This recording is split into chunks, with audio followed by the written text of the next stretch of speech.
విషాదం చోటు చేసుకుంది. వచ్చే ఆదివారం పెళ్లి కావాల్సిన పెళ్లి కొడుకు విద్యుత్ షాక్తో మృతి చెందడంతో ఒక్కసారిగా వారి కుటుంబంలో విషాద ఛాయలమ్ముకున్నాయి.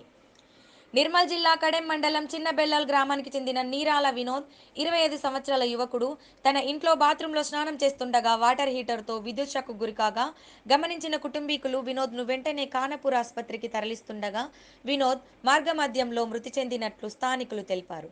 వచ్చే 4 రోజుల్లో పెళ్లి ఉండగా పెళ్లికొడుకు కాకముందే ఇలా మృతి చెందడంతో గ్రామంలో ఒక్కసారిగా విషాద ఛాయలలుముకున్నాయి.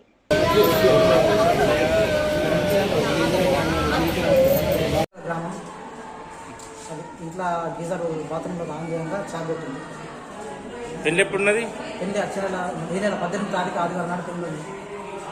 ఇంకా 3 రోజులు ఉంది.